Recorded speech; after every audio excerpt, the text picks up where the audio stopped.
പടച്ചവനെ മറന്നുകൊണ്ടാണ് ജീവിക്കുന്നതെങ്കിൽ, അല്ലാഹു തന്ന അനുഗ്രഹങ്ങൾ ആവോളം ആസ്വദിച്ചുകൊണ്ട് നന്ദികേടിലാണ് ജീവിക്കുന്നതെങ്കിൽ, അല്ലാഹനെ മറന്നുകൊണ്ടുള്ള പ്രവർത്തനമായ ഹൃദയത്തിന്റെ ഉള്ളറകളിലെ പടച്ചവനെ പറ്റിയിട്ടുള്ള ചിന്തയില്ലാതായ നിന്റെ നാവുകൊണ്ട് ചുണ്ടുകൾ കൊണ്ട് പടച്ചവനെ സ്മരിക്കാതിരുന്ന, നിന്റെ ശരീരത്തിന്റെ അവയവങ്ങൾ കൊണ്ട് പടച്ചവനെ ഓർക്കാതെ പ്രവർത്തിക്കാതിരുന്ന, എന്താ നിന്നെ തേടിയെത്തുന്നതെന്നറിയോ? അല്ലാഹ് പറയുകയാണ്, ഫൈനലഹു മഈസത്തൽ ലങ്കാ, അവന്റെ ജീവിതത്തെ ഇടുക്കമാക്കുന്നതാണ്. അല്ലാഹുവിന്റെ റസൂൽ പറഞ്ഞ ഹദീസ് അവിടെയാണ് ചേർത്ത് വായിക്കുക. ഞാൻ എന്റെ അടിമയോടൊപ്പം ഉണ്ടാകും സഹായത്തിന് അവൻ എന്നെ ഓർക്കുമ്പോഴല്ല. ഇവിടെ നിങ്ങളൊന്ന് ചിന്തിക്കുക. അല്ലാഹ് പറയുകയാണ്, എന്നെ ഓർമ്മയില്ലാതെ ജീവിക്കുന്ന മനുഷ്യ, എന്നെ മറന്നുകൊണ്ട് ജീവിക്കുന്ന മനുഷ്യ, നിന്നെ ഞാൻ ചെയ്യുന്നത് എന്തെന്നറിയോ? നിന്റെ ജീവിതത്തെ ഞാൻ കുടുസാക്കി കളയുന്നതാ. പ്രാരാബ്ധങ്ങളും പ്രതിസന്ധികളുമാക്കി നിന്റെ ജീവിതത്തെ അല്ലാഹു തആല ഛന്നഭിന്നമാക്കുന്നതാ. സഹോദരങ്ങളെ, ആ സമയത്ത് എന്റെയും നിങ്ങളുടെയും പ്രശ്നങ്ങൾക്ക് പരിഹാരമായി പിന്നെ ആരാ നമുക്ക് സഹായത്തിനുള്ളത്? അല്ലാഹു നമ്മുടെ ജീവിതത്തെ കുടുസാക്കി കളഞ്ഞ, ആരരി തന്നാലെന്താ, ആരാട് തന്നാലെന്താ, ആര് പയറ് തന്നാലെന്താ? ജീവിതത്തിൽ എന്റെ പ്രിയപ്പെട്ടവരെ, പടച്ചവൻ നമ്മളെ കൈയൊഴിഞ്ഞ, അല്ലാഹു നമ്മളെ കൈയൊഴിഞ്ഞു കഴിഞ്ഞാൽ, പടച്ചതമ്പുരാ നമ്മളെ ജീവിതത്തെ കുടുസാക്കി കളഞ്ഞാൽ ആരും പിന്നെ സഹായിക്കാൻ വരില്ല, ആരും നമ്മളെ സഹായിക്കാൻ വരില്ല. മഹാനായ ഇമാം സുർഖാനി റഹിമഹുല്ലാഹ് പറയുകയാണ്, ജീവിതത്തിന്റെ പ്രാരാബ്ധങ്ങളിൽ രക്ഷപ്പെടാൻ നിങ്ങൾക്ക് ഞാനൊരു വഴി പറഞ്ഞു തരാ. എന്നെ കേൾക്കുന്ന എന്റെ പ്രിയപ്പെട്ട പെങ്ങന്മാരോട് കൂടി പറയുകയാ, ജീവിതത്തിൽ നേരം വെളുക്കുമ്പോ പാത്രവും കലവുമായിട്ട് നിങ്ങൾ പണി തുടങ്ങുന്നതാ.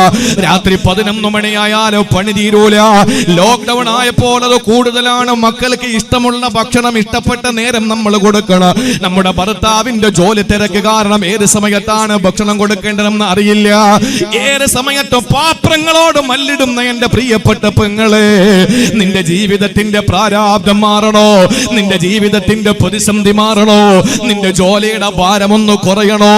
ഉദ്യോഗസ്ഥന്മാരുണ്ടല്ലോ, തൊഴിലാളികളുണ്ടല്ലോ, ജീവിതത്തിൽ വളയം പിടിച്ച് ജീവിതത്തിന്റെ രണ്ടറ്റം കൂട്ടിമുട്ടിക്കുന്ന എന്റെ പ്രിയപ്പെട്ട ഡ്രൈവർമാരുണ്ടല്ലോ, നമ്മുടെയൊക്കെ ജീവിതത്തിന്റെ പ്രയാസങ്ങൾ മാറണോ? പ്രാരാബ്ധങ്ങൾ മാറണോ?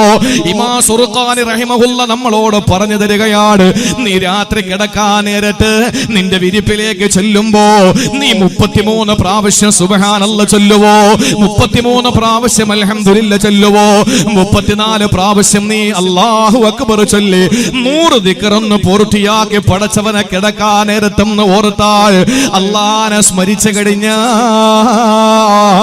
സുർഖാനി ഇമാം പറയുകയാണ്, ഹദീസുകളെ വിശദീകരിച്ചുകൊണ്ട് മഹാനായ ഇമാം സുർഖാനി തങ്ങൾ പറയുകയാ, നിന്റെ ജോലിയുടെ ഭാരം കുറയും മോളെ, നിന്റെ ജോലിയുടെ ഭാരം കുറയും. പ്രിയപ്പെട്ടവരെ, നിങ്ങൾക്കറിയില്ലേ, ആ മഹാനായ പ്രവാചകന്റെ മുമ്പിലേക്ക് അള്ളാന്റെ പ്രിയപ്പെട്ട പ്രവാചകന്റെ പ്രിയപ്പെട്ട പൊന്നുമോള് ഫാത്തിമ വന്ന കഥയറിയുമല്ലോ.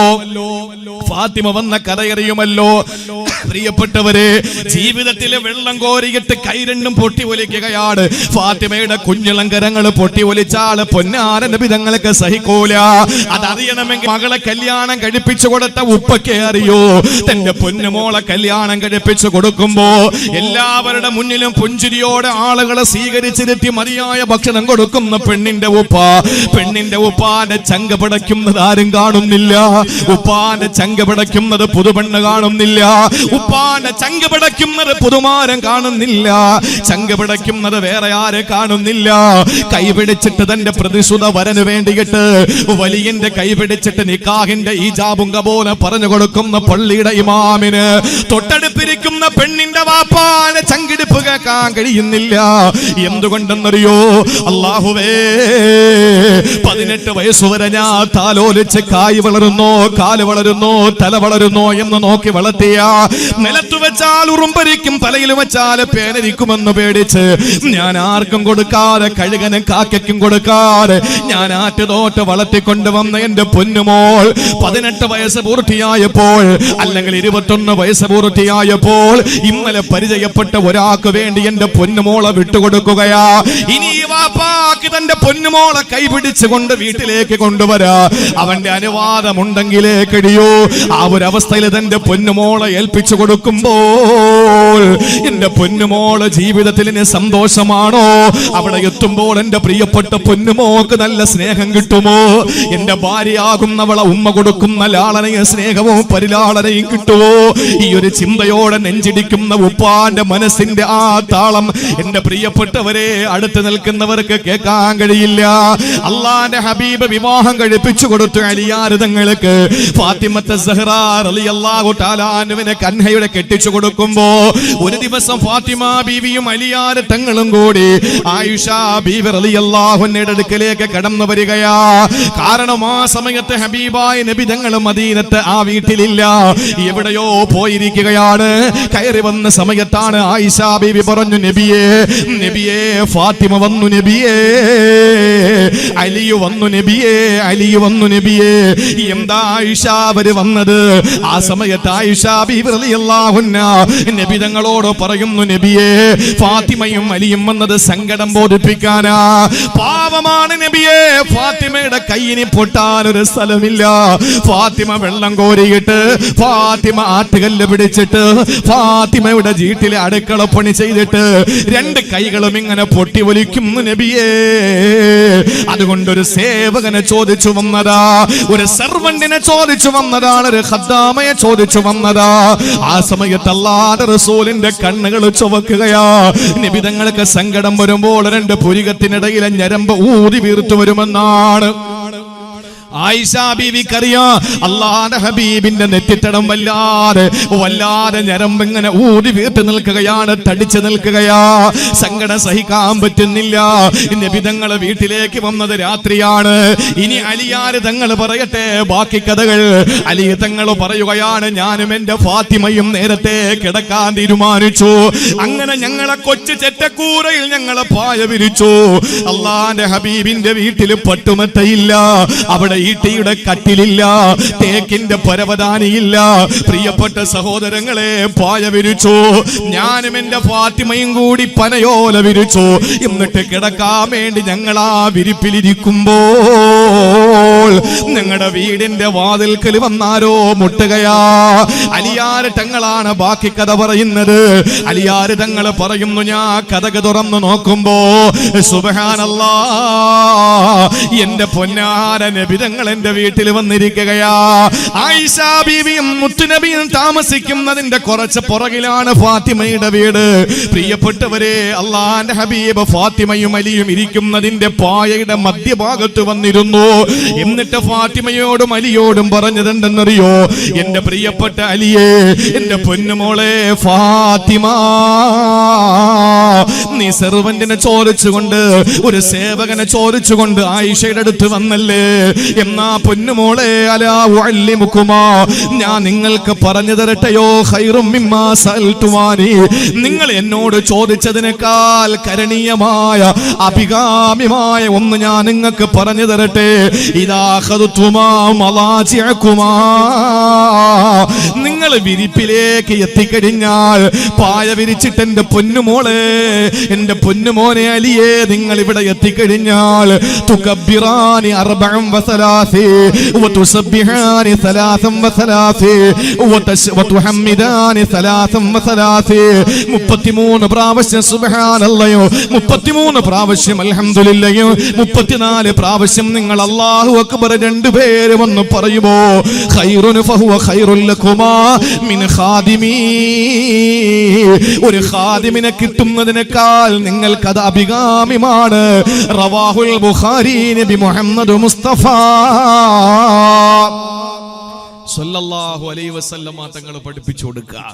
സങ്കടപ്പെട്ട് പൊന്നുമോളുടെ കൈപൊട്ടി ഒലിക്കുന്ന രംഗം കണ്ടിട്ട് വീട്ടിലേക്ക് വന്ന് വാതിൽ തുറന്നു കൊടുത്ത മരുമകന്റെയും മകളുടെയും വിരിപ്പിന്റെ മധ്യേ ആ ഹബീബായ മുത്തുനബി ഇരുന്നിട്ട് രണ്ടുപേരോടും പറയുകയാണ്, ഞാൻ നിങ്ങൾക്ക് രണ്ടുപേർക്കും പഠിപ്പിച്ചു തരാം. നിങ്ങൾ രണ്ടുപേരും കിടക്കാൻ നേരത്ത് 33 വീതം ഈ പറഞ്ഞ തസ്ബീഹുകൾ ചൊല്ലി, തഹ്മീദും ചൊല്ലി, നിങ്ങൾ തക്ബീറും ചൊല്ലി 100 പൂർത്തിയാക്കിയാൽ ഒരു ഖാദിമിനെ നിങ്ങൾക്ക് കിട്ടുന്നതിനേക്കാൾ അഭികാമ്യമാണ് എന്ന് പറഞ്ഞ ഈ ഹദീസിന്റെ വ്യാഖ്യാനത്തിലാണ് ഇമാം സുറഖാനി തങ്ങൾ പറഞ്ഞത്, നിങ്ങളുടെ ജോലി ഭാരം കുറയാൻ, നിങ്ങൾക്ക് പറ്റിയത് കിടക്കാൻ നേരത്ത് ഈ തസ്ബീഹ് ചെല്ലലാണ്.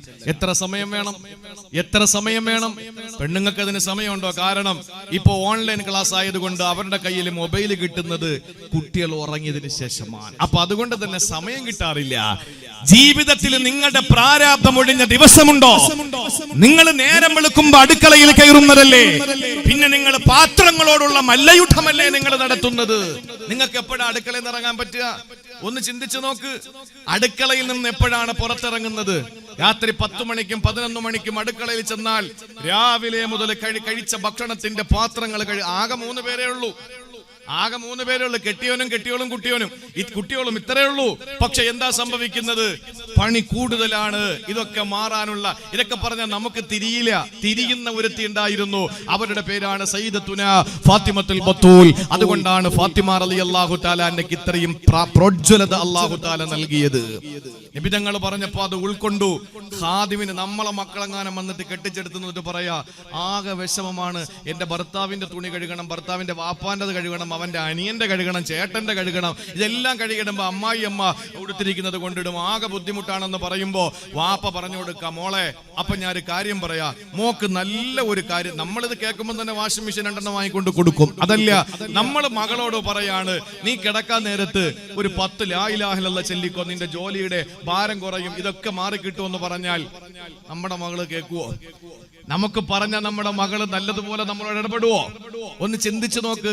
ഇവിടെയാണ് ഉപ്പയും മകളും ആത്മീയ നിർവൃതിയിൽ, ആത്മീയ ലോകത്തെ ഏറ്റവും വെള്ളരിപ്രാവുകളായി നമ്മുടെ മുമ്പിൽ മഹിതമായ മാതൃക മാലോകർക്ക് തുറന്നു കൊടുക്കുന്നത്. ജീവിതത്തിൽ നമുക്ക് ഏറ്റവും വലിയ മാതൃക ഫാത്തിമ റളിയല്ലാഹു അൻഹയുടെ മാതൃകയാണ്. അതുകൊണ്ട് ജോലി ഭാരം കുറയും എന്ന് പറഞ്ഞാൽ പ്രതിസന്ധികളും വിഷമങ്ങളും ഏത് ഘട്ടത്തിലും അല്ലാഹു തആല നമുക്ക് മാറ്റിത്തരും. അല്ലാഹു തൗഫീഖ് നൽകി അനുഗ്രഹിക്കുമാറാവട്ടെ. അല്ലാഹു നമ്മുടെ ജീവിതത്തിൽ എല്ലാ മാനസിക വിഷമങ്ങളും അല്ലാഹു തആല മാറ്റിത്തരട്ടെ. ദിക്ർ ചൊല്ലിയാൽ ഒരുത്തരും നമ്മളെ തൊടാൻ പോകുന്നില്ല. ഒരുത്തരും നമ്മുടെ രോമത്തെ തൊടാൻ പറ്റില്ല. അള്ളാഹുവിനെ ഓർത്തു കഴിഞ്ഞാൽ ഇദാ ഹുവ ദക്കറനി, എന്നെ എന്റെ അബ്ദ് ഓർത്താൽ അന മഅബ്ദി, ഞാൻ അവനോടൊപ്പം ഉണ്ടെന്ന് പറഞ്ഞത് ഹബീബായ നബി തങ്ങളാണ് നമ്മെ പഠിപ്പിച്ചത്. പറഞ്ഞത് അള്ളാഹുവാണ്. വെറുതെ ആവൂല. യഹ്യാ നബി അലൈഹി സ്വലാത്തു വസ്സലാമിനെ അല്ലാഹു തആല ബനൂ ഇസ്രായേലിലേക്ക് അയച്ചു, നിയോഗിച്ചു. ഇബ്നു അബ്ബാസ് റളിയല്ലാഹു അൻഹു റിപ്പോർട്ട് ചെയ്യുന്ന ഹദീസിൽ കാണാൻ കഴിയുന്നു, അള്ളാന്റെ ഹബീബ് സല്ലല്ലാഹു അലൈഹി വസല്ലം പഠിപ്പിക്കുകയാണ്, യഹ്യാ നബി അലൈഹി സ്വലാത്തു വസ്സലാമിനെ ബനൂ ഇസ്രായേലികളിലേക്ക് അള്ളാഹു നിയോഗിക്കുമ്പോ അവരോട് ദിക്ർ ചൊല്ലാൻ പറയൂ എന്ന് പ്രത്യേകം അല്ലാഹു തആല യഹ്യാ നബിയോട് പറഞ്ഞിട്ടൊരു ഉദാഹരണം കൂടി അല്ലാഹു യഹ്യാ നബിക്ക് പഠിപ്പിച്ചു കൊടുത്തു. അവരോട് ചെന്നിട്ട് പറയാൻ ഒരു ഉദാഹരണം. ആ ഉദാഹരണം പറഞ്ഞാൽ ഒരു NRC അല്ല, ഒരു CAA അല്ല, അതൊക്കെ മറന്നുപോയി. മുമ്പ് എല്ലാവരുടെയും വായിൽ വരുന്നത് CAA, NRC എല്ലാം വായിൽ വരുമായിരുന്നു. ഇപ്പൊ ആകെ വരുന്നത് 3 വാക്കാ. ഒന്ന് സോഷ്യൽ ഡിസ്റ്റൻസിങ്, പിന്നെ മാസ്ക്, പിന്നെ സാനിറ്റൈസ്. ഇത് 3 ഇപ്പൊ വായിൽ. ഓരോ കാലത്ത് ഓരോന്ന് നമ്മുടെ വായിൽ വരും കുട്ടികൾക്കൊക്കെ. എന്റെ പ്രിയപ്പെട്ട സഹോദരങ്ങളെ, ചിന്തിച്ചു നോക്ക്. ജീവിതത്തിൽ നമുക്ക് ഏത് പ്രതിസന്ധികളിൽ നിന്ന് രക്ഷപ്പെടാനുള്ള ഒരു വലിയ കോട്ട അല്ലാഹു തആല യഹ്യാ നബിക്ക് പഠിപ്പിച്ചു കൊടുക്കുകയാണ്. യഹ്യാ നബിയോട് അല്ലാഹ് പറഞ്ഞെന്താണെന്നറിയോ? നിങ്ങൾ ചെല്ല് നബിയെ, ബനൂ ഇസ്രായേലികൾക്ക് എന്നെ ഓർക്കാൻ, എന്നെ ദിക്ർ ചൊല്ലാൻ വേണ്ടി പഠിപ്പിച്ചു കൊടു. അങ്ങനെ കൊടുക്കുമ്പോൾ ഒരു ഉദാഹരണം കൂടി അങ്ങ് പറഞ്ഞു കൊടുക്കണം. എന്താണെന്നറിയോ? മസലു ദിക്രി കമസലി ഖൗമിൻ ലഹും ഹിസ്നുൻ വബിഖുർബിഹിം അദുവൻ ഫദഖലു ഹിസ്നഹും വഅഗ്ലഖൂ ബാബാ. അല്ലാഹു തആല പറഞ്ഞു കൊടുക്കുകയാണ് യഹ്യാ നബി അലൈഹിസ്സലാമിന് പറഞ്ഞു കൊടുക്കു നബിയെ. എന്താണെന്നറിയോ? ഇവിടെ ഇപ്പോ തേവമ്പാറ എന്നൊരു കൊച്ചു ഗ്രാമം, മനോഹരമായ ഗ്രാമം, മലയോര പ്രദേശത്തിന്റെ എല്ലാ സൗന്ദര്യവും എല്ലാം തികഞ്ഞ ഒരു മനോഹരമായ ഒരു നാട് തേവമ്പാറ എന്ന ഒരു പ്രദേശം. ഇവിടെ ശബ്ദ കോലാഹലങ്ങളില്ല. ഇവിടെ ഭീകരമായ ശബ്ദങ്ങളോ അല്ലെങ്കിൽ മറ്റ് വാഹനങ്ങളുടെ ചീറിപ്പാഞ്ഞു പോകുന്ന ശബ്ദങ്ങളോ ഒന്നുമില്ലാത്ത ശാന്തമായ ഒരു പ്രദേശം തേവമ്പാറ. ഈ തേവമ്പാറയിൽ താമസിക്കുന്ന ഈ ജനത, തേവൻപാറ മഹലിൽപ്പെട്ട എല്ലാവരെയും ഒരു ഉദാഹരണം പറയാം. മസലു ദിക്രി കമസൽ ഖൗം. ഈ തേവമ്പാറയിലെ ഒരു ജനതയെ പോലെയാണ് അല്ലാഹുവിനെ ദിക്ർ ചെല്ലുന്നതിന്റെ ഉപമ. എങ്ങനെ? ലഹും ഹിസ്നുൻ. ഇവിടെ ഒരു വലിയ കോട്ട ഉണ്ടെന്നിരിക്കട്ടെ. കോട്ട എന്ന് പറയുമ്പോൾ നമുക്ക് ആകെ പരിചയമുള്ള കോട്ട എന്ന് പറയുന്നത് കിഴക്കേ കോട്ടയാണ്. പിന്നെ ഇപ്പൊ കുറെ നാൾ കൊണ്ട് പടിഞ്ഞാറേ കോട്ടയും കൂടെ തിരിഞ്ഞിട്ടുണ്ട്. ഏതായിരുന്നാലും പ്രിയപ്പെട്ടവരെ, ഈ ഒരു വലിയ കോട്ട അല്ലാഹു തആല ഉദാഹരണമായി പറഞ്ഞെന്താണെന്നറിയോ? പണ്ട് രാജാക്കന്മാർക്ക് ശത്രുക്കൾ വരുമ്പോ അവരെ ദൂരെ നിന്ന് വരുമ്പോ തന്നെ കാണാൻ പറ്റുന്ന നിലയിൽ ഉയരത്തിൽ കെട്ടിവെക്കുന്ന ഒരു വലിയ സംവിധാനമാണ് കോട്ട. അകത്ത് നിൽക്കുന്നവർക്ക് ഒരു ചെറിയ വിടവിലൂടെ പുറത്തു നിന്ന് വരുന്ന ശത്രുക്കളെ കാണാൻ പറ്റുന്നു. എന്നാൽ പുറത്തു നിൽക്കുന്ന ഒരാൾക്കും അകത്ത് നിൽക്കുന്ന ആരെയും കാണാൻ പറ്റില്ല. അമ്പെയ്യാനും വെടിവെക്കാനും എല്ലാ ആക്രമണങ്ങൾ അഴിച്ചുവിടാനും ഈ കോട്ടയ്ക്കുള്ളിൽ നിൽക്കുന്നവർക്ക് കഴിയുന്നു. പക്ഷെ പുറത്തു നിൽക്കുന്ന ആർക്കൊരു ചരൽ കല്ല് പോലും എടുത്തെറിയാൻ പറ്റില്ല. പടുകൂറ്റൻ കോട്ട. ഇങ്ങനെയുള്ള കോട്ടകൾ ഇപ്പോഴും പല സ്ഥലങ്ങളിലുമുണ്ട്. ഫുജൈറയിൽ ഒരു പള്ളിയോട് ചേർന്നൊരു പഴയ പള്ളിയുണ്ട് ഫുജൈറയിൽ. അവിടെ ആ പള്ളിയുടെ കുറച്ച് മുകളിലായ ഒരു മനോഹരമായ കോട്ടയുണ്ട്. 1-2 കോട്ടകളുണ്ട്. ഞാൻ ആ കോട്ടയിൽ കയറി നിൽക്കുമ്പോ എന്റെ പ്രിയപ്പെട്ട സഹോദരങ്ങളെ ചിന്തിച്ചുപോയി. പരിശുദ്ധമായ ഹറമുകളിൽ ഇതേപോലെ അള്ളാഹുവിന്റെ ഹബീബ് സല്ലല്ലാഹു അലൈഹി വസല്ലമയുടെ കാലഘട്ടത്തിലുള്ള ആ പള്ളിയോ അല്ലെങ്കിൽ എന്തെങ്കിലും ഒരു ബാക്കി പത്രം ഒന്ന് അവശേഷിപ്പിച്ചിരുന്നുവെങ്കിൽ വികസനത്തിന്റെ ഏറ്റവും വലിയ അപ്പോസ്തലന്മാരായ സൗദി ഗവൺമെന്റ് മനോഹരമായി സൗദി ആ രാജ്യത്തെ മുഴുവൻ സംവിധാനങ്ങളെയും ഏറ്റവും വലിയ പുരോഗമനത്തിൽ കൊണ്ടെത്തിക്കുന്നു. അർഹമായ പ്രതിഫലം അല്ലാഹു കൊടുക്കട്ടെ. പക്ഷേ ഏതെങ്കിലും നമ്മുടെ ഹബീബ് ജനിച്ച വീട് അതെങ്കിലും ഒന്ന് ഒരു ചുറ്റിക്കെട്ടിന്റെ ഉള്ളിൽ, പലപ്പോഴും സുലൈമാൻ ഉസ്താദ് ഉംറയ്ക്ക് പോകുമ്പോഴൊക്കെ നമ്മൾ അവിടെ വെച്ച് കാണുമ്പോഴും അല്ലാതെയൊക്കെ നമ്മൾ ചർച്ച ചെയ്യാറുണ്ട്. നമ്മൾ പലപ്പോഴും ചർച്ച ചെയ്തിട്ടുണ്ട്. എന്താണ് നബിതങ്ങൾ ജനിച്ച വീടുണ്ടല്ലോ, അത് പൊളിച്ചു കളയാതെ അത് അങ്ങനെ തന്നെ വെച്ചിരുന്നെങ്കിൽ നമുക്ക് കാണാൻ എത്ര മനോഹരമാണ്. ഇപ്പൊ മമ്പുറത്ത് സിയാറത്തിന് പോയി. മമ്പുറം തങ്ങളെ സിയാറത്ത് ചെയ്യാൻ വേണ്ടി മമ്പുറത്ത് കയറി. ഞാൻ ഒരുപാട് പ്രാവശ്യം അവിടെ എനിക്ക് പോകാനുള്ള ഭാഗ്യം കിട്ടിയിട്ടുണ്ട്. പ്രസംഗത്തിന് അതിന്റെ സമീപത്ത് പോകുമ്പോഴും അല്ലാതെയുമൊക്കെ ഒന്ന് സിയാറത്ത് ചെയ്യാൻ വേണ്ടി കയറി. അപ്പോ ഏറ്റവും ഒടുവിൽ സിയാറത്ത് ചെയ്യാൻ വേണ്ടി പോകുമ്പോ ബഹുമാനപ്പെട്ട നമ്മളോട് ഏറ്റവും അടുത്ത ഒരു സയ്യിദ്, നമ്മളൊക്കെ ഏറെ ബഹുമാനിക്കുന്ന ഒരു സയ്യിദ് എന്നോട് പറഞ്ഞു, ദാ ഇവിടെ മമ്പുറം തങ്ങൾ താമസിച്ച വീടുണ്ട്. മമ്പുറം തങ്ങൾ വഫാത്തായിട്ട് ഒരുപാട് സഹസ്രാബ്ദങ്ങളൊന്നും ആയില്ലല്ലോ, നൂറ്റാണ്ടുകളൊന്നും ആയില്ലല്ലോ. ആ വീടുണ്ടെന്ന് പറഞ്ഞപ്പോൾ അവിടെ ചെല്ലുമ്പോ മൂപ്പര് ഒന്നുമെടുത്ത സ്ഥലം, മൂപ്പർ താമസിച്ചിരുന്ന സ്ഥലം അതൊക്കെ അതേപോലെ പഴമയിൽ വെച്ചിരിക്കുന്നത് കാണുമ്പോൾ നമുക്ക് പഴയ ലോകം ഓർമ്മ വരികയാണ്. അങ്ങനെ നമ്മുടെ മുത്ത് നടന്ന വഴികൾ, അല്ലെങ്കിൽ നമ്മുടെ ഹബീബ് ഇരുന്ന ഭാഗം, നമ്മുടെ ഹബീബ് ജീവിതത്തിൽ ഒന്ന് ചരിഞ്ഞു കിടന്ന ഭാഗം, അതെങ്കിലും ഒന്ന് പഴമ നിലനിർത്തി അങ്ങനെ ഉണ്ടായിരുന്നെങ്കിൽ നമുക്ക് അതെങ്കിലും കണ്ട് നമുക്ക് ആസ്വദിക്കാൻ കഴിയുമായിരുന്നു, നിർവൃതി അടയാൻ കഴിയുമായിരുന്നു. ഇപ്പോ എല്ലാം വികസനമായി. അതുകൊണ്ടാണ് പണ്ടൊക്കെ നമ്മൾ പ്രസംഗം കേട്ടിട്ടുണ്ട്, നമ്മളും പറഞ്ഞിട്ടുണ്ട്, ചെയ്യുന്നെങ്കിൽ ഇപ്പൊ തന്നെ പോയി ഉംറ ചെയ്യണം. ഇപ്പൊ അതും പൂട്ടി. ഉംറ ചെയ്താലുള്ള ഗുണം എന്താ?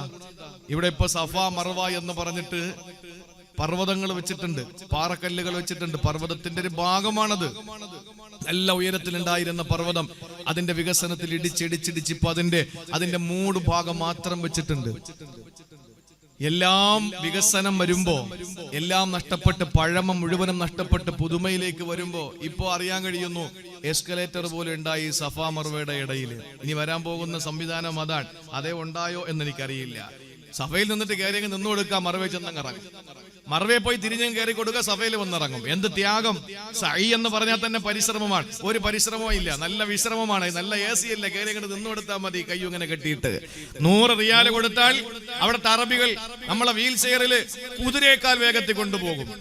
അതൊന്നും അങ്ങനെ ചെയ്തിട്ട് കാര്യമില്ലല്ലോ. ഇനി ഇങ്ങനെ പോയാൽ പടച്ച തമ്പുരാനെ ചിന്തിക്കുമ്പോ അന്തം കിട്ടുന്നില്ല. 10-20 വർഷം കഴിഞ്ഞാൽ നമ്മൾ ചിലപ്പോ അങ്ങ് തന്നെ പോവേണ്ടി വരില്ല. അവിടെ നിൽക്കുന്ന ആർക്കെങ്കിലും പൈസ ഗൂഗിൾ പേ ചെയ്ത് കൊടുത്താൽ മതി, നമുക്ക് വേണ്ടി അവരങ്ങ് ഹജ്ജ് ചെയ്തോളും. ആ ഒരു അവസ്ഥയിലേക്ക് എത്തപ്പെടും. അതുകൊണ്ട് കഴിവുള്ളവര് ഈ ഹറമുകൾ തുറക്കപ്പെടുന്ന ഘട്ടം വന്നാൽ ഉടനെ ഹജ്ജ് ചെയ്തേക്കണം, ഉംറ ചെയ്തേക്കണം. അള്ളാഹു കബൂൽ ചെയ്യുമാറാവട്ടെ. 1 സെന്റ് കൊടുത്താലും 2-3 ഉംറ ചെയ്യാം. ബാക്കി പൈസ കൊണ്ട് ഇവിടെ വന്നിട്ട് വേണമെങ്കിൽ നമുക്ക് എവിടെയെങ്കിലും ഒക്കെ എന്തെങ്കിലും കച്ചവടം തുടങ്ങാം. അത്രയും ഇപ്പോ വസ്തുക്കൾക്ക് വിലയുണ്ട്. എന്നാലും നമ്മൾ പറയുന്നത് എന്താ, നമ്മുടെ കയ്യിൽ പൈസ ഇല്ല, ഹജ്ജിന് പോകാൻ പൈസ ഇല്ല, മോളെ കെട്ടിക്കട്ടെ. മോക്ക് എത്ര വയസ്സെന്ന് ചോദിച്ചാൽ പറയും ഇപ്പൊ LKG പഠിക്കുന്നതെന്ന് പറയും. അതിനി എന്നാ കെട്ടിക്കുന്നത്? നമുക്ക് ഇങ്ങനെയുള്ള കാര്യങ്ങളിലും മാത്രമാണ് അലസതയും ഗഫലത്തും. അല്ലാഹു കാത്തുരക്ഷിക്കട്ടെ.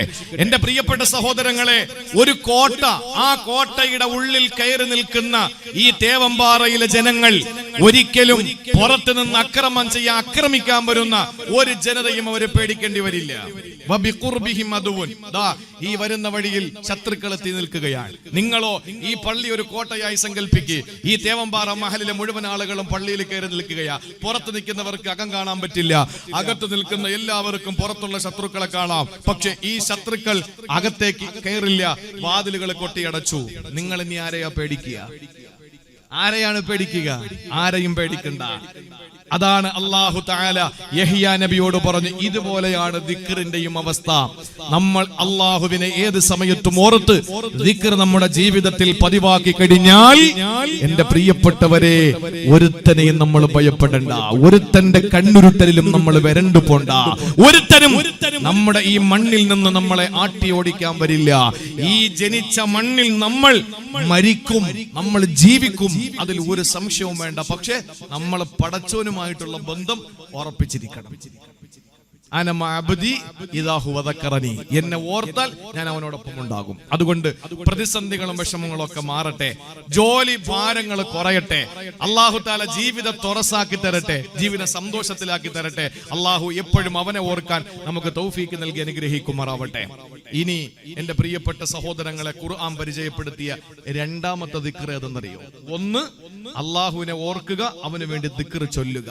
ഇനി രണ്ടാമത് അല്ലാഹു ദിക്ർ എന്ന് പറഞ്ഞത് ഏതാണ്? ഈ ദിക്ർ എന്നും നമുക്ക് നിലനിർത്തി കൊണ്ടുപോകാൻ ഒരു ഇബാദത്ത് അല്ലാഹു പഠിപ്പിച്ചു. അതാണ് രണ്ടാമത്തെ ദിക്ർ. അതേത് ഇബാദത്താ? അല്ലാഹ് പറയുകയാണ് സൂറത്തു ത്വാഹയിൽ തന്നെ, ഇന്നനീ അനല്ലാഹ് ലാ ഇലാഹ ഇല്ലാ അന ഫഅബ്ദുനി വഅഖിമിസ് സ്വലാത ലിദിക്രി. അല്ലാഹു രണ്ടാമതായിട്ട് പരിചയപ്പെടുത്തിയ ദിക്ർ ഏതെന്നറിയോ? ഒന്ന് പടച്ചവനെ വാഴ്ത്തലാണ്, പുകഴ്ത്തലാണെങ്കിൽ രണ്ടാമതായിട്ട് അല്ലാഹു നമ്മളോടൊപ്പം ഉണ്ടാകും എന്നെ ഓർക്കുമ്പോഴെന്ന് പറഞ്ഞ ദിക്ർ, അത് നമസ്കാരമാണ്. വഅഖിമിസ് സ്വലാത ലിദിക്രി. എന്നെ മറക്കാതെ എന്നെ ഓർക്കാൻ വേണ്ടി നിങ്ങൾ നമസ്കരിക്കണേ. സഹോദരങ്ങളെ, നമ്മുടെ നമസ്കാരം അല്ലാഹനെ ഓർക്കലാണ് നമ്മുടെ നമസ്കാരമെങ്കിൽ ആ നമസ്കാരം കൃത്യമായി നിർവഹിക്കുന്നവനെ ലോകത്തൊരുത്തനെയോ പേടിക്കണ്ട, ഒരാളെയും ഭയപ്പെടണ്ട. പ്രിയപ്പെട്ടവരെ, ഖാജാ ബഖ്തിയാർ റഹ്മത്തുള്ളാഹി അലൈഹിക്ക് 40 വയസ്സെത്തുമ്പോൾ ചിശ്തിയ്യ ത്വരീഖത്തിന്റെ ശൈഖായിരുന്നല്ലോ മഹാനായ ഖാജാ ബഖ്തിയാർ റഹ്മത്തുള്ളാഹി അലൈഹി. ചിശ്തിയ്യ ത്വരീഖത്തിന്റെ ഏറ്റവും പ്രഗൽഭനായ ശൈഖാണ്. സഹോദരങ്ങളെ, ഡൽഹി നിസാമുദ്ദീൻ വലിയിന്റെ പ്രിയപ്പെട്ട ശൈഖായിരുന്നു. ആ മഹാനുഭാവന് 40ാമത്തെ വയസ്സെത്തുമ്പോ അല്ലാഹനെ പറ്റിയിട്ട് പാട്ടുപാടലായിരുന്നു. അല്ലാഹനെ പറ്റി പ്രേമവാചനമാകുന്ന പടച്ചവനെ പറ്റിയിട്ട് ഇങ്ങനെ വാദോരാല കവിതകൾ ആലപിക്കുന്നു, പാട്ടിങ്ങനെ പാടി നടക്കുന്നു. ഏത് സമയത്തും ഒരു പ്രേമിക്കുന്ന ഒരാള് പാട്ടുപാടും. ആരെ പറ്റിയാ? താൻ ആരെയാണോ സ്നേഹിക്കുന്നത് അവരെ പറ്റി ഇങ്ങനെ പാട്ടുപാടി നടക്കുന്നു.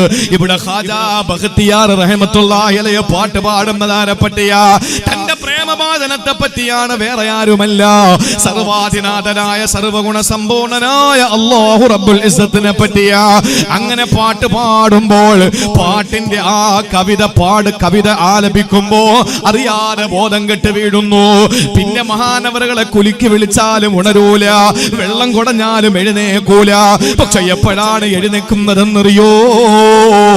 പള്ളിയുടെ മിനാരത്തിൽ നിന്ന് കേൾക്കുകയാ, ഹയ്യാലസ് സ്വലാഹ്, നിസ്കരിക്കാൻ നിങ്ങൾ എഴുന്നേക്കു വരൂ. ഹയ്യ അലൽ ഫലാ. ഇതാണ് വിജയത്തിന്റെ പറുദീസ, ഒന്ന് വരുമോ എന്ന വിളി വരുമ്പോ മഹാനവറുകൾ ചാടി എഴുന്നേൽക്കുകയാ. എന്നിട്ട് മഹാനവറുകൾ നമസ്കരിക്കുകയാ. നമസ്കാരം കഴിഞ്ഞ് വീണ് കവിത ആലപിക്കുകയാ. ഉടൻ തന്നെ ബോധം കെട്ടങ്ങ് വീഴുകയാണ്. പടച്ചവനെ ഓർക്കുമ്പോ, അള്ളാനെ ഓർക്കുമ്പോ ബോധം കെട്ട് നിലത്ത് വീഴുകയാ. പിന്നെ മഹാനവറുകൾ തലപൊക്കൂല, ആരെ പിടിച്ചാലും എഴുന്നേക്കൂല. പിന്നെ മഹാനവറുകൾ എഴുന്നേക്കും അടുത്ത വഖത്ത് നിസ്കാരത്തില. അങ്ങനെ ജീവിതം തള്ളി നീക്കുമ്പോ ഒരു മുഹറം മാസം 5-ാം തീയതി മരണാസന്നനായ ഖാജാ ബഖ്തിയാർ റഹ്മത്തുള്ളാഹി അലൈഹി ഇശാ നമസ്കാരത്തിന്റെ സമയത്താണ് സക്കറാത്തിന്റെ ഹാല് വന്നത്. ആ സമയത്ത് മഹാനവറുകൾ പെട്ടെന്ന് ഇശാ നമസ്കരിച്ചു.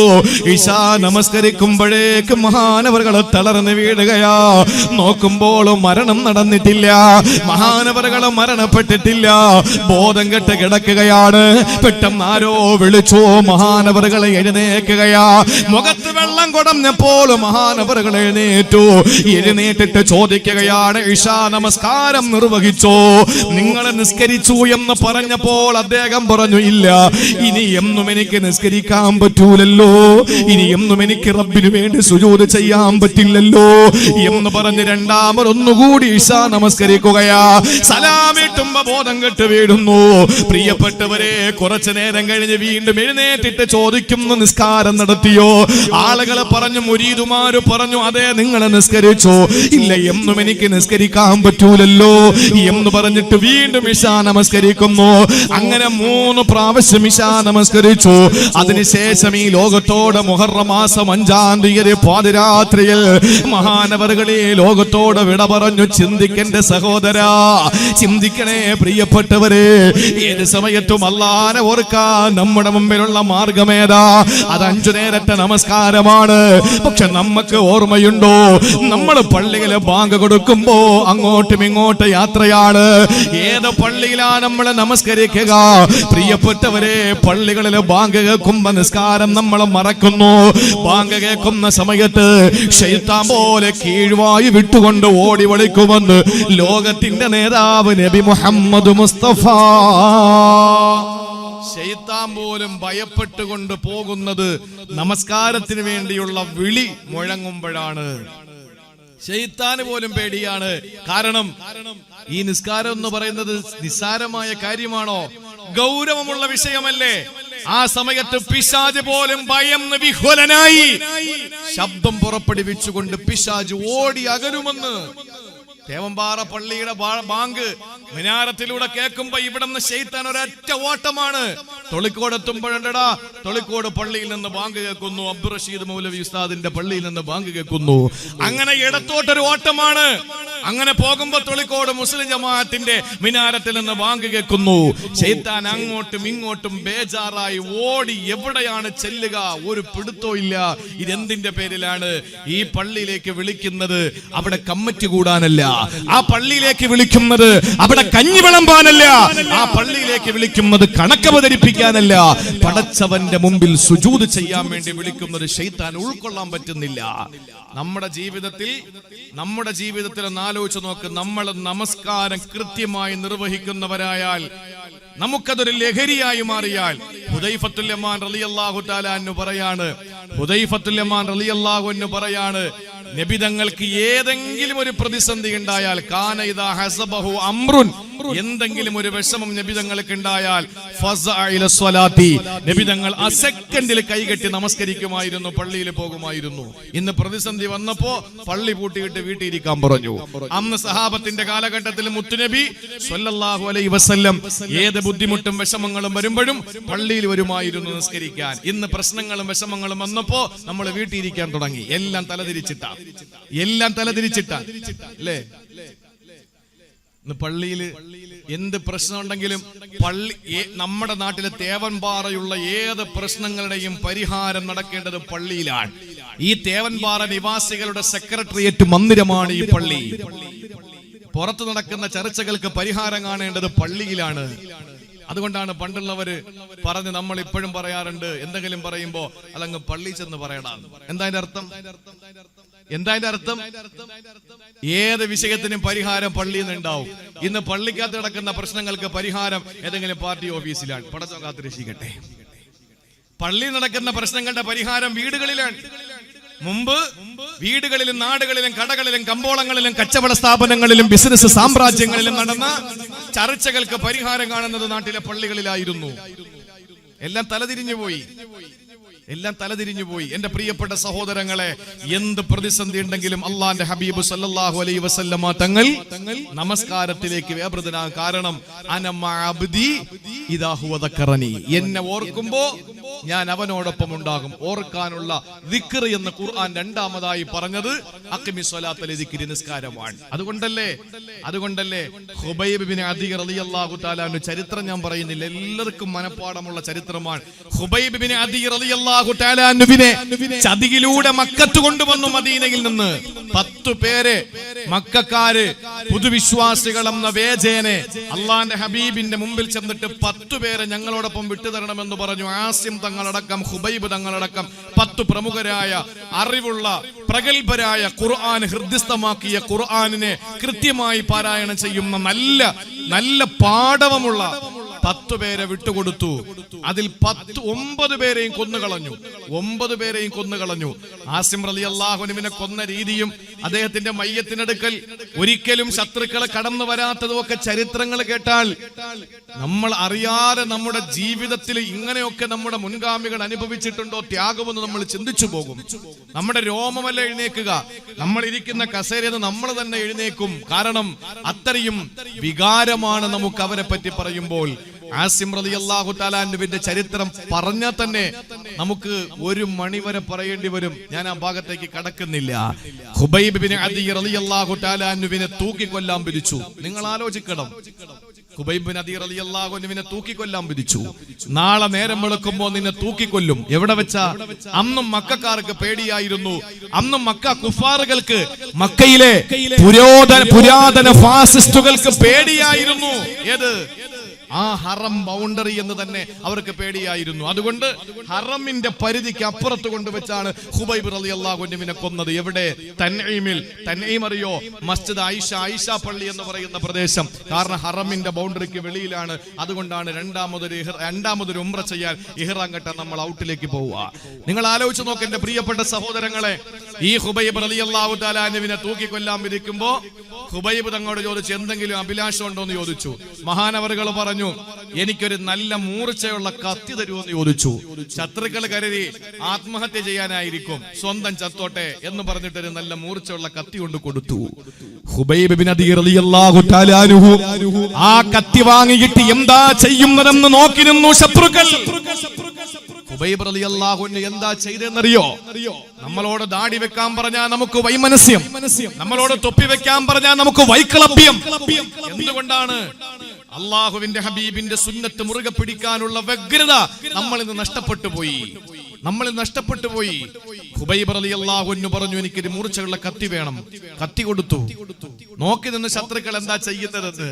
ഖുബൈബ് റളിയല്ലാഹു അൻഹു കത്തി വാങ്ങിയിട്ട് മീശയും ദാടിയും ഒക്കെ നന്നായിട്ട് ഒതുക്കി, എന്നിട്ട് നഖമെല്ലാം വെട്ടി ഒതുക്കി, എന്നിട്ട് പറഞ്ഞു, ഞാൻ മരിക്കുകയല്ലേ, എന്റെ മുത്തുനബിയുടെ സുന്നത്ത് മുറുകെ പിടിച്ചിട്ട് എനിക്ക് മരിക്കണമെന്ന് പറഞ്ഞ് അള്ളാന്റെ ഹബീബ് പഠിപ്പിച്ച ആ നഖം വെട്ടലെന്ന സുന്നത്ത് പോലും മരണക്കിടക്കയിൽ ജീവിതത്തിൽ കൊണ്ടുവന്ന ഏറ്റവും വലിയ മുഹിബ്ബും ആശിഖുമായിരുന്ന ഖുബൈബ് ബിൻ അദിയുൽ അൻസാരി റളിയല്ലാഹു തആല അൻഹു ചോദിച്ചു, ഇനി എന്തെങ്കിലും ആവശ്യമുണ്ടോ ഖുബൈബ് എന്ന് ചോദിച്ചു. ഇത്ര ദേഷ്യം വരാൻ കാരണം എന്തെന്നറിയോ?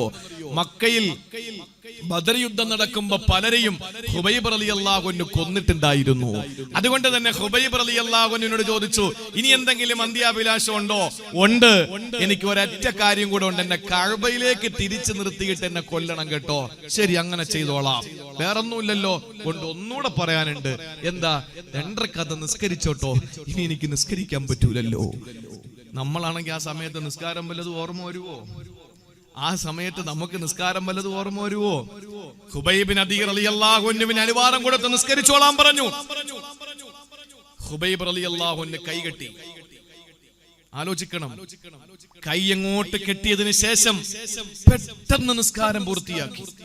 സലാം വീട്ടി എഴുന്നേറ്റിട്ട് പറഞ്ഞു, ശത്രുക്കളോട് പറഞ്ഞു, പുഞ്ചിരി തൂക്കിക്കൊണ്ട് പറഞ്ഞു, ഖുബൈബ് റളിയല്ലാഹു അൻഹു പറഞ്ഞു, എനിക്ക് സൂറത്തുൽ ബഖറ ഓതി നിസ്കരിക്കണമെന്ന് ആഗ്രഹം ഉണ്ടായിരുന്നു. എനിക്ക് വലിയ വലിയ സൂറത്തുകൾ ഓതിയിട്ട് നിസ്കരിക്കണമെന്ന പൂതിയുണ്ടായിരുന്നു. പക്ഷേ ഞാൻ നിസ്കാരം നീട്ടിക്കൊണ്ടുപോയാൽ നിങ്ങൾ കരുതും ഞാൻ പേടിച്ചിട്ടാണ് നിസ്കാരം നീട്ടുന്നതെന്ന്. ഇല്ലടാ, എനിക്ക് മരിക്കാൻ പേടിയില്ല, എനിക്ക് മരിക്കാൻ പേടിയില്ല. എന്റെ അന്ത്യാഭിലാഷമായിരുന്നു 2 റക്അത്ത് നമസ്കാരം. അതിന് നിങ്ങൾ അനുവാദം തന്നല്ലോ. പിന്നെ കഅബാലയത്തിലേക്ക് തിരിഞ്ഞു നിന്ന് എനിക്ക് മരിക്കണമെന്നുണ്ടായിരുന്നു, നിങ്ങൾ അനുവാദം തന്നല്ലോ. മരിക്കുന്ന നേരത്തെ മുത്തുനബിയുടെ സുന്നത്ത് മുറുകെ പിടിക്കണമെന്ന് കൊതിയുണ്ടായിരുന്നു, നിങ്ങൾ സമ്മതിച്ചല്ലോ. ഇനി എനിക്ക് മരിക്കാൻ സമയമായി, നിങ്ങൾ കൊന്നോളൂ എന്ന് പറഞ്ഞപ്പോൾ ചോദിച്ചു, അല്ലയോ ഖുബൈബേ, നിന്നെ മാറ്റിയിട്ട് പകരം മുഹമ്മദിനെ ഇവിടെ നിർത്തിയാൽ നിന്റെ പ്രതികരണം എന്താകും? എന്താടാ നീ പറയുന്നത്? നീ എന്തായി പറയുന്നത്? എന്റെ ഹബീബിന്റെ കാലിൽ ഈ ഖുബൈബ് ജീവിച്ചിരിക്കുമ്പോൾ ഒരു മുള്ളു കൊള്ളാൻ ഞാൻ അനുവദിക്കില്ല.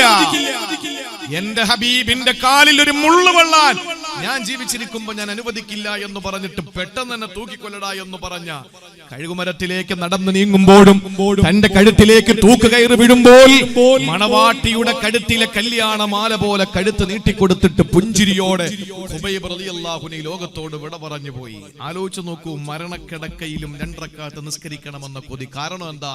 അറിയാം, അന മഅബുദി ഇദാ ഹുവ ദക്കറനി. എന്റെ അബ്ദ് എന്നോടൊപ്പം, എന്നെ ഓർത്താൻ ഞാൻ എന്റെ അബ്ദിനോടൊപ്പമുണ്ട്. ആ ഓർക്കുന്നത് രണ്ടാമത് ഖുർആൻ പരിചയപ്പെടുത്തിയ ഓർക്കൽ, അത് നിസ്കാരമാണ്.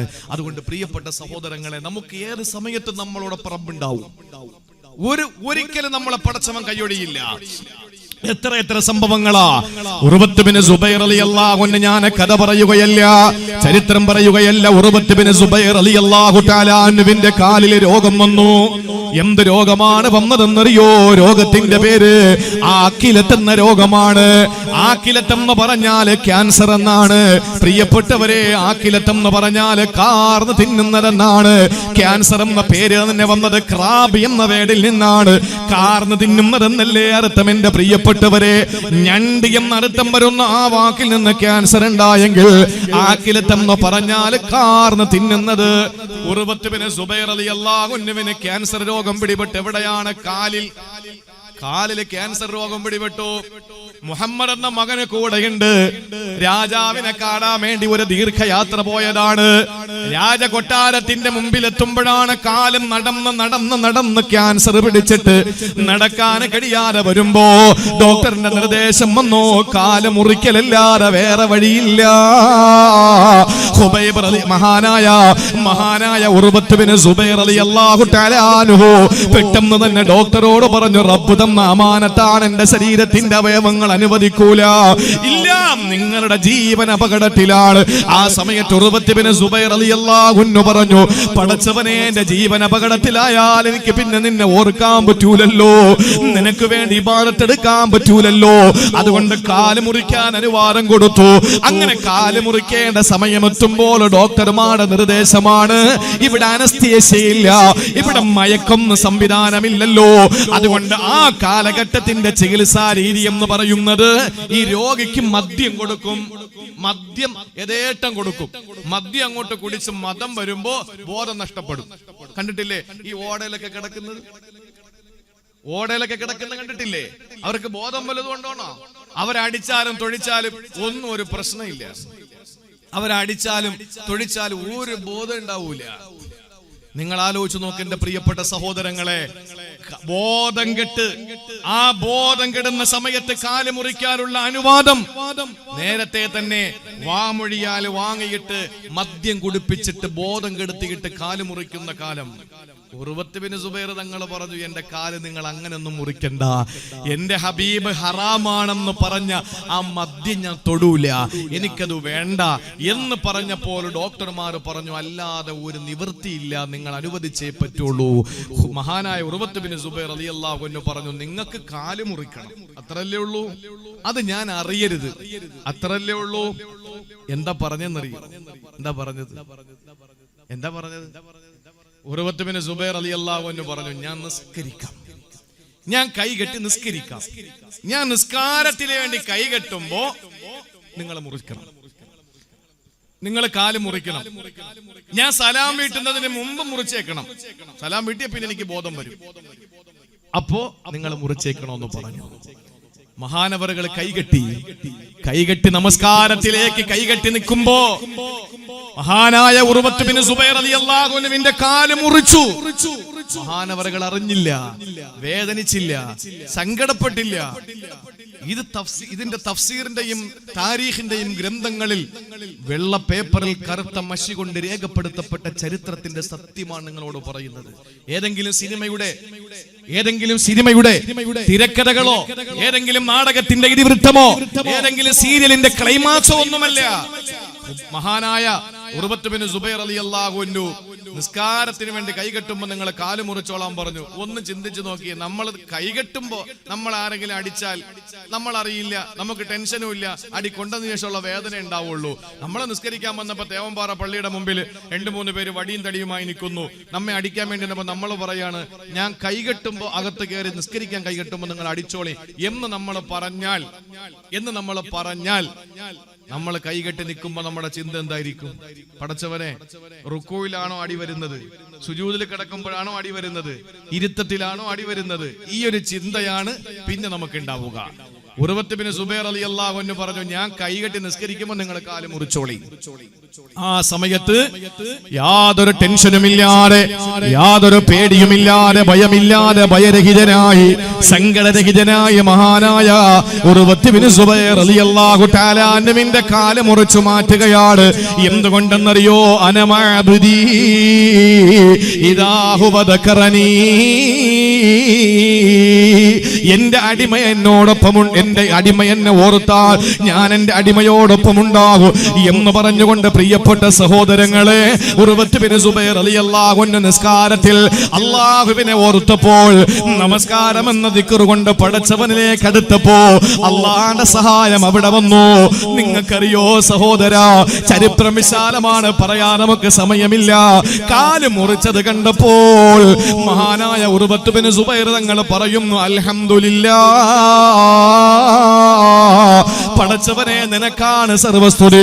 4 അവയവം തന്നിട്ട് നീ ഒന്നല്ലേ തിരിച്ചെടുത്തോളൂ, ബാക്കി 3 എനിക്ക് അവശേഷിപ്പിച്ചല്ലോ അല്ലാ. 4 അവയവം, 2 കൈയും 2 കാലും തന്നിട്ട് നീ എത്രണ്ണം തിരിച്ചെടുത്തു? 1 കാല് മാത്രം, ബാക്കി 3 നീ വെച്ചല്ലോ. അൽഹംദുലില്ലാ. നമ്മൾ പറയുന്നത് എന്താ? ഈ വെച്ചിരിക്കുന്ന 3 അല്ല നോക്കുന്നത്, ഒന്ന് പോയല്ലോ പടച്ചോനെ. ഉർവത്ത് ബിൻ സുബൈർ റളിയല്ലാഹു അൻഹു പറഞ്ഞു, 4 തന്നിട്ട് 1 തിരിച്ചെടുത്തോളൂ, 3 നീ എനിക്ക് തന്നില്ലേ, ഇത് ആരുടെ മെടുക്ക? അൽഹംദുലില്ലാ. ഇതൊക്കെ പറഞ്ഞ് യാത്ര ആരംഭിക്കാൻ നേരത്ത് കുതിര വന്ന് തട്ടിക്കിട്ട് മുഹമ്മദ് എന്ന പൊന്നുമോ മരണപ്പെടുന്നു. മുഹമ്മദ് എന്ന മകൻ മരണപ്പെടുന്നു. ആ ചരിത്രം നമ്മൾ ഗ്രന്ഥങ്ങളിൽ വായിച്ചാൽ കരയാതെ ഒരുത്തനും അത് വായിച്ചു തീർക്കാൻ പറ്റില്ല. മഹാനായ ഉർവത്ത് ബിൻ സുബൈർ തങ്ങളുടെ പൊന്നുമോനെ മുഹമ്മദ് കുതിരയുടെ കൊളമ്പടി കൊണ്ട് മരിച്ചു. മരിച്ച വിവരം അറിഞ്ഞപ്പോൾ മഹാനവറുകൾ പറയുകയാണ്, അല്ലാഹുവേ അൽഹംദുലില്ലാ, അൽഹംദുലില്ലാ, പടച്ചവനെ, നീ എനിക്ക് 8 മക്കളെ തന്നു, അതിൽ 7 എനിക്ക് ബാക്കിയാക്കിയിട്ട് 1 നീ തിരിച്ചെടുത്തോളൂ. അൽഹംദുലില്ലാ. അള്ളാഹുവിനെ എപ്പോഴും ഓർത്തുകൊണ്ട് നമസ്കാരം നിർവഹിക്കുന്ന ഒരു മനുഷ്യന്റെ മനസ്സിലുള്ള റബ്ബിനോടുള്ള താല്പര്യമാണിത്. അതുകൊണ്ട് പ്രിയപ്പെട്ടവരെ, 2ാമത് ദിക്ർ എന്ന് ഖുർആൻ പരിചയപ്പെടുത്തിയത് നിസ്കാരമാണ്. ഇദാ അന മഅബ്ദി ഇദാ ഹുവ ദക്കറനി. അല്ലാഹുവിന്റെ ഹബീബ് സല്ലല്ലാഹു അലൈഹി വസല്ലം പഠിപ്പിക്കുന്നു, നിങ്ങൾ എന്നെ ഓർക്കുമെങ്കിൽ ഞാൻ നിങ്ങളോടൊപ്പമുണ്ട്. അതുകൊണ്ട് എപ്പോഴും നമുക്ക് പ്രതിരോധത്തിന്റെ കവചം, പ്രതിരോധത്തിന്റെ കോട്ട നിർമ്മിക്കാൻ 5 നേരത്തെ നമസ്കാരം കൃത്യമായി നിർവഹിക്കുക. എന്ത് ബുദ്ധിമുട്ടുണ്ടെങ്കിലും എന്ത് പ്രയാസം ഉണ്ടെങ്കിലും നിങ്ങൾ നിസ്കരിക്കേണ്ട സമയം പറഞ്ഞുതരാം. എപ്പോഴെന്നറിയോ? രാത്രി അലാറം വെക്ക്. എല്ലാവരും കിടന്നുറങ്ങുമ്പോ എഴുന്നേൽക്കുക, നന്നായിട്ട് ഒളു ചെയ്യുക, മുസല്ല വിരിക്കുക, നല്ല വൃത്തിയുള്ള വസ്ത്രം ധരിക്കുക, എന്നിട്ട് റബ്ബിന്റെ മുമ്പിൽ 2 റക്അത്ത് കൈകെട്ടി നിസ്കരിക്കുക.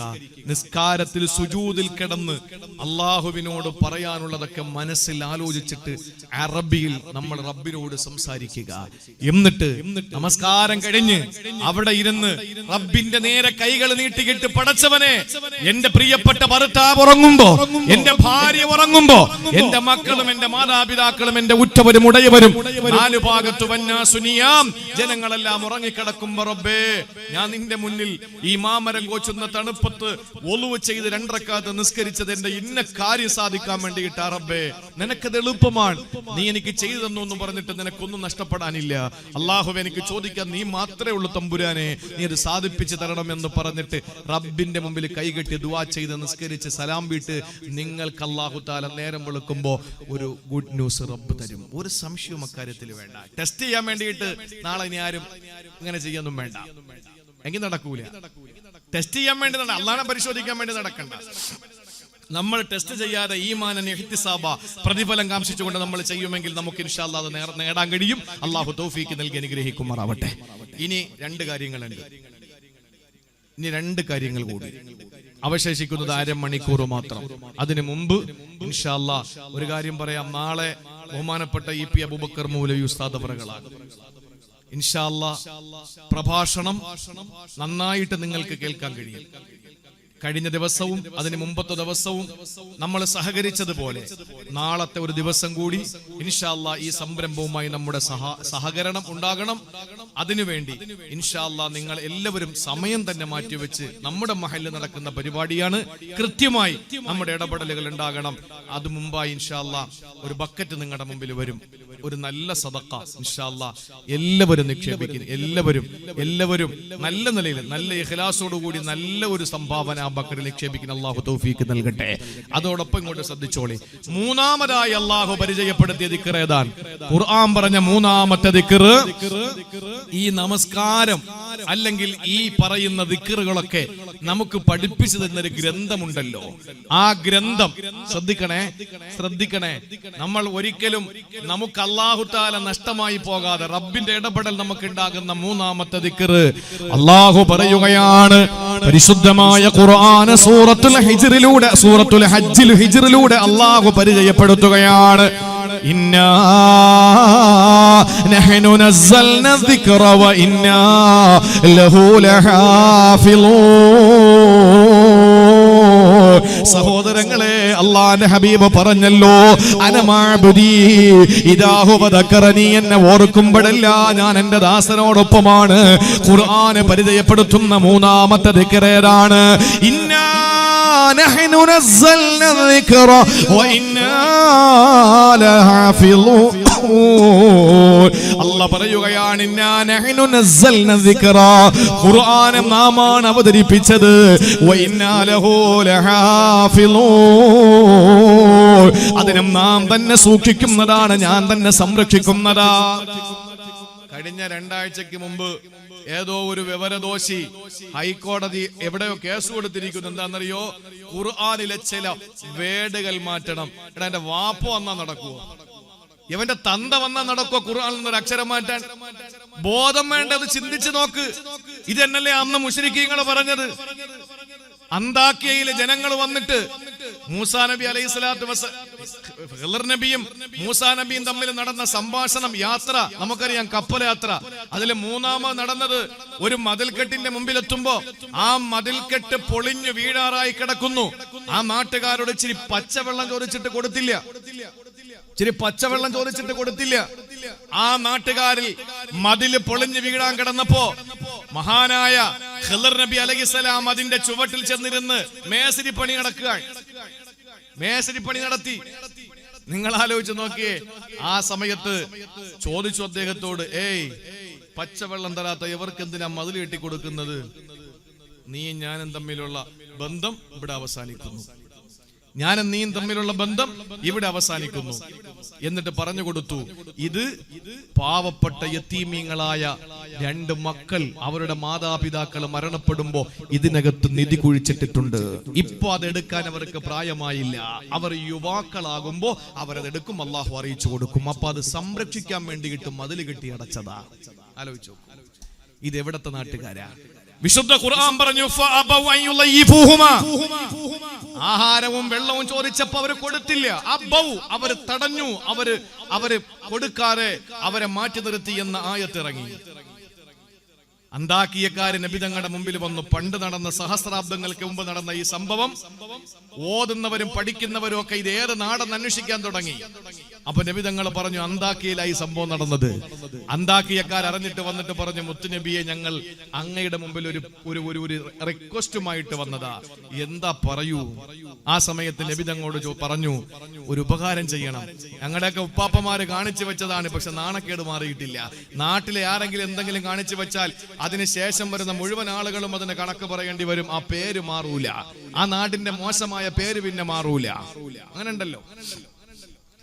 അന്താക്കിയ ആ ജനങ്ങൾ വന്നിട്ട് പറഞ്ഞു, ഏയ് അള്ളാന്റെ ഹബീബെ, ഞങ്ങൾ ഒരു ചെറിയൊരു ആഗ്രഹമായിട്ട് വന്നിരിക്കാൻ.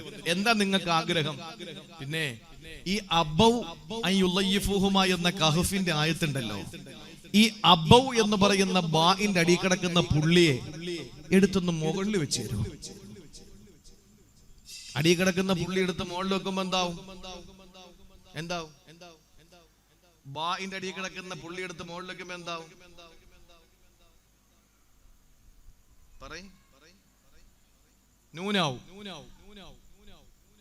നൂനാവൂലേ? അപ്പൊ അനൗ എന്നാവും. അടിയിൽ കിടക്കുന്ന ഒരു പുള്ളി എടുത്ത് മുകളിൽ വെച്ച ഒരു അഡ്ജസ്റ്റ്മെന്റിന്റെ പേരിൽ ഒരു പുള്ളി കൂടെ അധികം ഇട്ടോളൂ, കുഴപ്പമില്ല. അപ്പൊ എന്തായി? അത്തൗ. അപ്പൊ അർത്ഥം എന്താവും? പിൽക്കാലത്ത് ലോകാവസാനം വരെ ഓതുന്ന ആളുകൾ ഓതും, അവരടുത്തേക്ക് ചെന്നപ്പോൾ അവർ ഭക്ഷണവുമായിട്ട് ഓടി വന്നു എന്നർത്ഥമായി. നേരത്തെയുള്ള അർത്ഥം എന്താ? ഭക്ഷണം കൊടുക്കാതെ അവർ വിലങ്ങി നിന്നു. അർത്ഥം നേരെ തിരിഞ്ഞില്ലേ? ഇങ്ങനെ ഒന്ന് ആക്കി തരണം, നാണക്കേടുകൊണ്ട് ചോദിക്കുക എന്ന് പറഞ്ഞിട്ട് നബിതങ്ങളുടെ കാലഘട്ടത്തിലുള്ള അന്താക്കിയക്കാർ വന്ന് പറഞ്ഞപ്പോ അള്ളാന്റെ ഹബീബ് സല്ലല്ലാഹു അലൈഹി വസല്ലം പറഞ്ഞു, ആ കാണുന്ന സൂര്യൻ എന്റെ വലത് കയ്യിലും ഈ കാണുന്ന ചന്ദ്രൻ എന്റെ ഇടത് കയ്യിൽ വെച്ച് തന്നാലും വിശുദ്ധ ഖുർആനിന്റെ ഒരു അക്ഷരത്തെയോ ഒരു വള്ളിയെയോ ഒരു പുള്ളിയെയോ മാറ്റിമറിക്കാൻ ഈ മുഹമ്മദിന് അനുവാദമില്ല. ഇന്നാ നഹ്നു നസ്സൽനാ ദിക്റ വ ഇന്നാ ലഹു ലഹാഫിളൂൻ. ഇത് അല്ലാഹുവിന്റെ ഗ്രന്ഥമാണ്, ഇത് പരിശുദ്ധമായ ഖുർആനാണ്, ഇതിനെ ഇറക്കിയത് അല്ലാഹുവാണ്. ലോകത്തൊരു ജബ്ബാറിനും അതിന് കഴിയൂല, ലോകത്തൊരു ജാമിനക്കും അതിന് കഴിയൂല, ലോകത്തെ ഒരു ഫാസിസ്റ്റുകൾക്കും ജിഹാദ് എന്ന വേട് മാറ്റാൻ അല്ലെങ്കിൽ ഹലാൽ എന്ന വേട് മാറ്റാൻ ഒരു കച്ചവടക്കാരനും കഴിയൂല. ലോകത്ത് ആരൊക്കെ എന്ത് ശ്രമം നടത്തിയാലും വിശുദ്ധ ഖുർആനിന്റെ ഒരു വേടല്ല, വിശുദ്ധ ഖുർആനിന്റെ ഒരു വാക്കല്ല, വിശുദ്ധ ഖുർആനിന്റെ ഒരു ഹറക്കത്തല്ല, വിശുദ്ധ ഖുർആനിന്റെ ഒരു പുള്ളി അത് മാറ്റാൻ ലോകത്തൊരുത്തനും കഴിയില്ല. ഇന്നാ നഹ്നു നസ്സൽനാ ദിക്ർ വ ഇന്നാ ലഹു ലഹാഫിളൂൻ. എന്റെ പ്രിയപ്പെട്ട സഹോദരങ്ങളെ, ഇത് പടച്ചവന്റെ ഗ്രന്ഥമാണ്. അല്ലാഹു തആല അവന്റെ ഗ്രന്ഥമെന്ന് പറയാൻ വേണ്ടിയിട്ട് പറഞ്ഞത് ദിക്ർ എന്നാണ്. അന മഅബ്ദി, ഞാൻ എന്റെ അടിമയോടൊപ്പം ഉണ്ടാകും. ഇദാഹു ദക്കറനി, എന്നെ ഓർക്കുന്ന സമയമത്തെയും. ഖുർആൻ പറഞ്ഞ മൂന്നാമത്തെ ദിക്ർ ഖുർആനാണ്. ഖുർആൻ മുറുകെ പിടിച്ചാൽ ഏത് സമയത്തും അല്ലാഹു നമ്മളോടൊപ്പം ഉണ്ടാവും.